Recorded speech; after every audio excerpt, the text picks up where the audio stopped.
So today I'm making an apron just from some discount scraps of fabric that I got from the store that I work at. Um, it's supposed to be quilting pieces, and you can definitely do that, but I'm a very, very simple kind of person. So I decided that I would make an apron with these strips of fabric. Right now I am making the skirt portion of it, and then I got a fat quarter with these really cute like grapes painted on it to do for the bib front and the top. It is very, very cold in my apartment, hence the fact that I'm wearing a sweater and a shawl. But so I hope you guys will enjoy. I'm just kind of doing my thing. Thought it would be nice to just kind of have a peaceful moment with everybody.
See, not all the strips match up. I know it's kind of hard to tell from there. But some of them are just a little bit shorter, and some of them are a little bit shorter. But we're just going to trim that at the end. Not every strip's going to be perfect, and that's fine. I'm also not pinning. You probably should, but for me it's just a straight shot, and it's easier for me to just kind of let the machine, the feed dogs, guide it along. So here I'm almost at the end, and I'm going to make sure that when I get to the end, I'm going to back stitch. It's recommended 3 stitches, at least in the class that I teach through my job, but I generally do at least 5 stitches just because I am a very wear and tear kind of person. And I don't want my stitches to snap.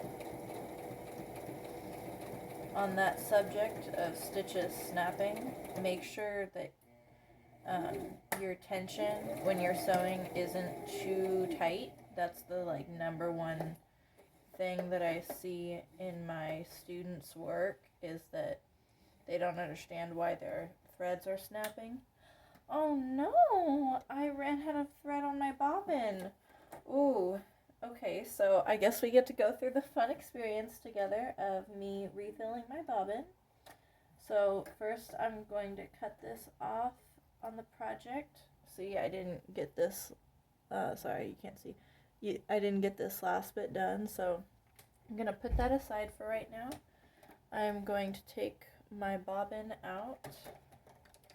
I realize this is not an informative video because the lighting is horrible and you can't see anything, but This is mostly for the good feels. It's not for the education. I'm just kind of talking to you guys as I go. So my machine is a Brother. I got it, how many years ago was that? At least 5 years ago. And it has instructions on the top. It's very nice to me about how to refill your bobbin. So I'm just doing that. I mean, by now, like I said, it's been at least 5 years, so I kind of have a vibe for it anyways. But it's always good to reread the instructions, make sure you're going along with things as they should be gone along with. And then, so, funny story, but when I got this, actually, I was a teenager, and I absolutely did not understand this diagram at all, and my parents didn't know anything because they did not sew with a machine like I did. And so, let's see if I remember how to do this correctly. I don't remember how to do this correctly. Oh, yeah, I did mess that up. Alright, we're turning off the machine, and then we are going to fix that right up. Yeah, okay. I forgot to go around the little business guy. But back to the story. No one in my family knew how to use a sewing machine. And this little guy right here, I saw on the diagram that he was supposed to be pushed up against my little bobbin. So took my dad's handy little screwdriver and unscrewed this and shoved it so that it would hit the bobbin. And I was like, this isn't working. Like, I tried it, and I unscrewed it, and I tried it in a different position. I did that for probably a good half an hour before realizing something very simple. That clicks over. So now I don't even know if it's in the right position, frankly, because I did mess it up, and I don't really know what the right position is. But it still works. It still functions. I personally really, really like loading bobbins.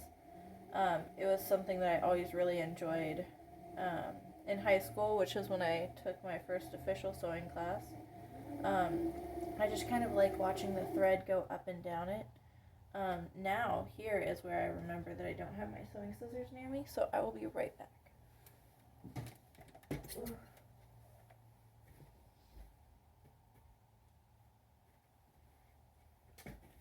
Alright, these are not my sewing scissors, but they are available scissors, and therefore they are now my sewing scissors.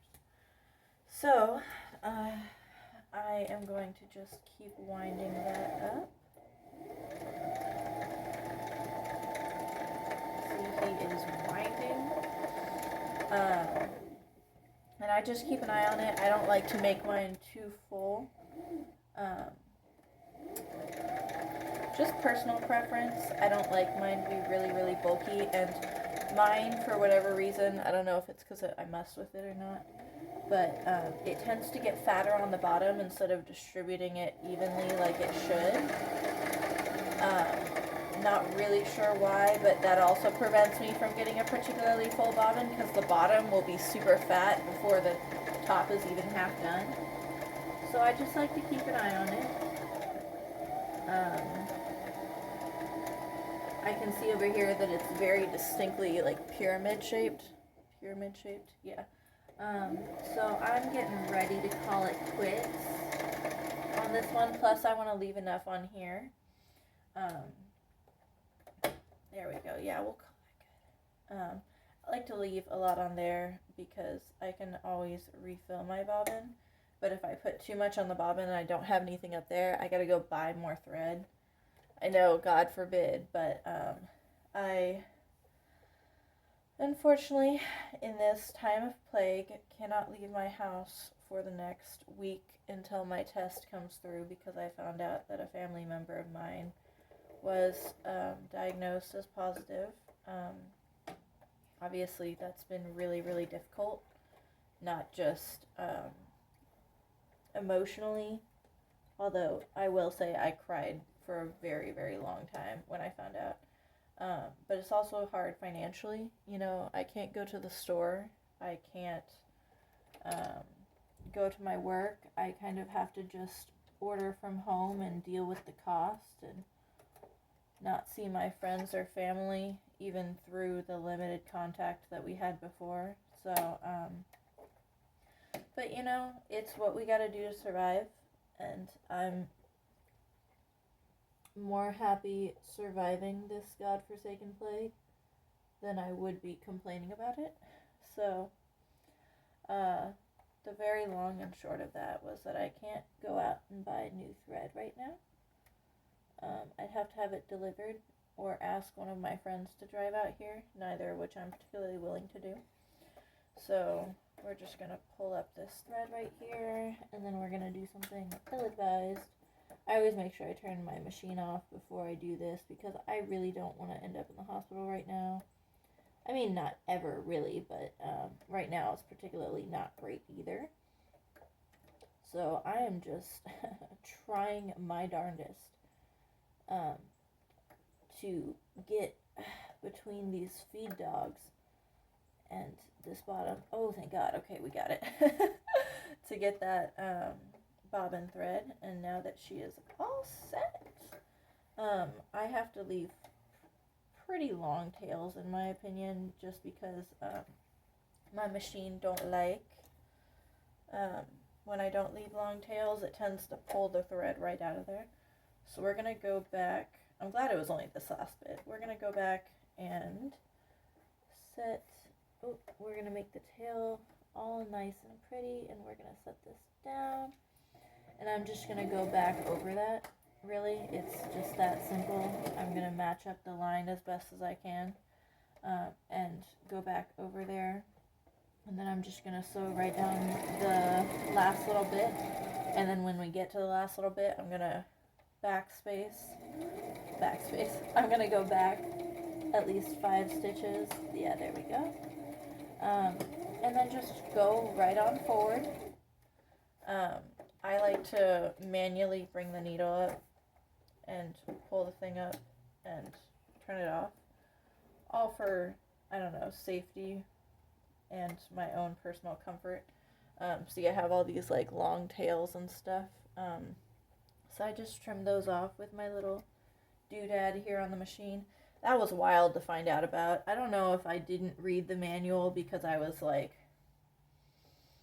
I don't know, a teenager, or if I just absolutely did not comprehend anything in it, because I had this and used this for quite a while before I realized some of the features, like this little, there's like a kind of a built-in tiny blade right there to cut your threads. That's really helpful. And, you know, I didn't fiddle with the stitch tension for years. God, no. I was always terrified. And I did kind of work my way around the different, it has on the side here, it has the different types of stitches you can do. So here's our progress so far. Let me take the pin out at the top. I did have a pin at the top just to make sure everything would kind of stay steady. We're going to cut off the tail here. There we go. So, not the final reveal, but it is looking nice. Like I said, it's just strips from my little bargain bin. And all I'm really doing is I'm taking the next piece, which is going to be this here. This one isn't my favorite because I feel like it's kind of too luxe, perhaps is the word. It looks like it feels to me like it's trying to be too luxurious, whereas I really like the simple, like, grape pattern in this panel and this kind of homey tags right here. I can even get behind the corks because my sibling used to work at a winery and they had this whole cork collection jar that was super interesting. I always wanted to know more about that. And I like the vintage advertisements on this second to last panel right here. I like that. I love vintage stuff. But this one is the only one that I feel is a little bit out of place. However, it came with the set, and I'm not really, I can't see myself using it for anything else. So I think with the way that I kind of placed all the different strips, I'm losing my words today. I think the way that I place the different strips is going to help kind of offset that looks, trying too hard kind of feeling. Get it back into more of my personal favorite vintage kind of cottagecore vibe. I know I can feel y'all being like that, but yes, I do very much like the whole vintage cottagecore thing. This is, yeah, that's fine. So I just pin it right here. I'm actually not using a real pin. I'm using a sewing needle because my apartment is semi-organized, which means that all of my sewing stuff is organized in a place that I can't get to because my fiance helped me organize. And without him here, I am kind of scared to go digging through everything, especially when I don't need it. I'm literally just pinning the top with my readily available sewing needle that works perfectly fine. So here I'm just lining it up. I'm giving myself a very small seam allowance because the strips, when I bought them, were already cut with pinking shears, so there's no real fraying or anything. And it means I don't have to waste a lot of it. You saw how thin the strips were. If I wasted it on, God forbid, like a ½ inch seam allowance, there'd be next to nothing there. So I just go forward a little bit, go all the way back. I like to have a really, really firm locking stitch, I think is what they call it. I'm still kind of figuring out the terminology because I was self-taught before I started going to classes. And then the classes that I teach through my work are very different than the ones that I took in high school. I still really enjoy them, and I still love hearing people's stories and stuff. But there's different terminology than I'm used to. And it is vastly different being the student in a high school class with a teacher who's at least like 30s or 40s to being the young teacher of people who don't know as much as you in terms of like sewing and garments and fashion, because I did study fashion design and fashion history for several years.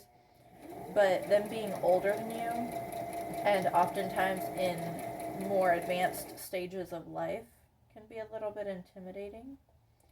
But I just kind of try to keep it friendly, and if sometimes I have to admit, hey, I don't remember what this is called, or I don't remember how to do this, let's look it up together, that tends to go over a lot better than trying to bluster and insist that you know something if you don't. People are forgiving if you just remind them that you're human, because we're all human. We're all doing silly things out here. So I'm just really excited for this apron. I haven't actually sewed in a long time, partially because I sew for my work. It kind of, decreased the pastime a little bit. You don't want to spend 4 hours in front of a sewing machine at work and then another 4 hours when you get home. Because I would normally teach my class for 4 hours, and then I would go to work for the next 4 hours, and then I would come home and make dinner and get things set up. Or, the lovely experience of having my fiance have dinner ready for me. But he works even longer hours than I do, so that's kind of a rare occasion. But luckily I've decreased that whether I want to or not. So I'm only a part-time worker now, and I do my classes on Saturdays. And so that's been nice to just free up some more time for me, for my sewing projects, for my home projects. I'm very much like a home improvement kind of person. Um, Not really in a like buildings and saws kind of way, but more in a like making curtains and hot pads. I don't, oven mitts, is that what people call them? We always called them hot pads growing up because they were pads that kept you away from hot things, I guess. But yeah, so I crocheted some of those. I've made 3.5 pairs. I made one pair when I first moved out of my parents' house years ago. I made a set for my fiance's family for my first Christmas with them. I went to their house and I realized that they did not have any good hot pads. They had like one really beat up silicone one from years ago, so I made them a really cute sunflower pattern set, and it's always really nice to go over there, when visiting allows, and see it hanging up in their kitchen. And then I made a more rustic, like red and brown set for the apartment that I have with my fiance.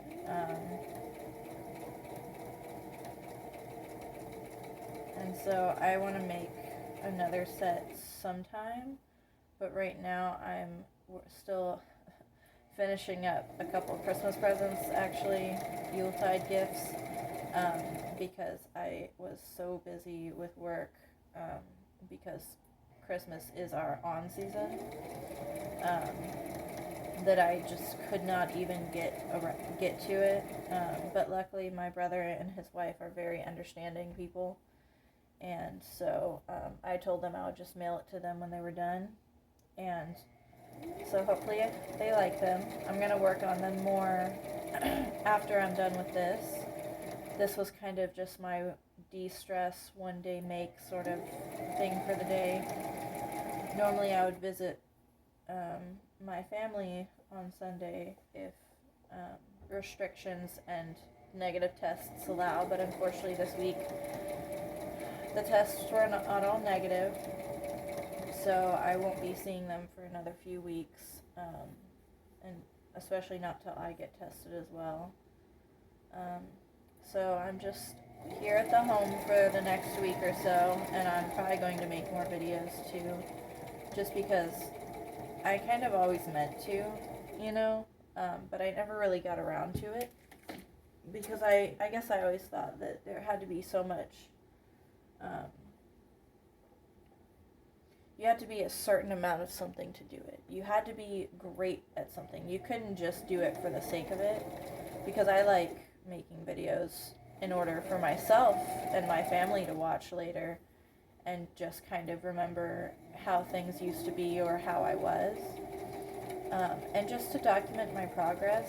I only learned how to knit about 2.5 years ago, and it was a tough process a little bit. It's pretty different from crocheting, but I think if I had been able to get over my fear of having to make sure everything I produce is good, like not it's fine, but like has to be objectively good, I would have liked to have had more videos and more of the stuff that I tried and maybe failed to make back then. I'm still making progress, but so I'm going to cut off the little tails here. And I just like to keep my little tails and stuff. I usually use them as stuffing, just to kind of add into stuff whenever I am stuffing something. So here's another one done. Let me back it up a little bit. So we finished this little faux luxe guy right here, and we are going on to our second to last strip in the thing. It's this really cute like wine cork opener thing. I don't remember what those are called. I think it's just called like a wine opener. And it's kind of cool. It feels rustic. It also feels a little bit like steampunk, I guess.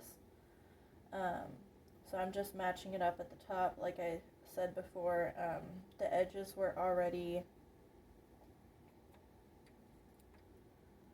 cut with pinking shears, and so I just match the little triangles up and figure out where I want the presser foot to go, and I just kind of put the needle to the left of that.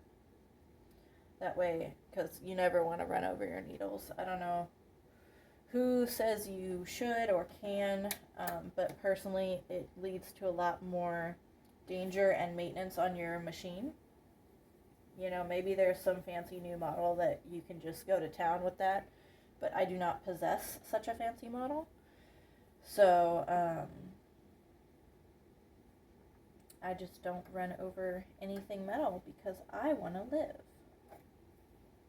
I also want my machine to live. That is a good addition, but I mostly want me to live, and that means not having metal shrapnel fly at me because I ran over a pin and broke my needle and the pin. So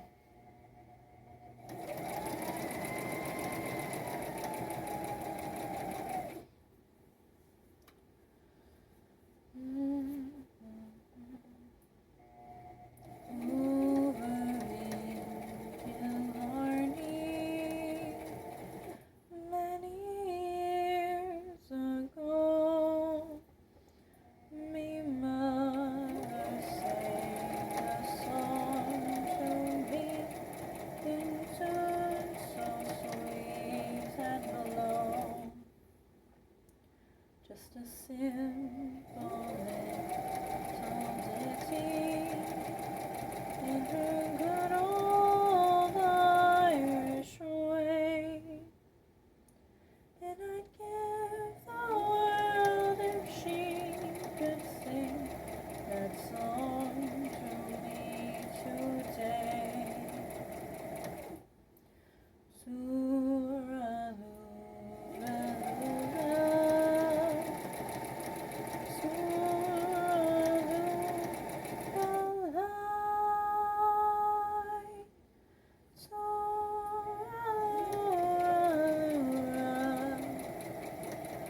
That's an Irish lullaby. Often dreams I wander to that cause again. I feel her as a hug in me, as when she held me then, and I hear her voice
Ooh, this one's a lot shorter than all the other ones. I'll have to show you in a minute. These were not cut precisely. I mean, which is fine.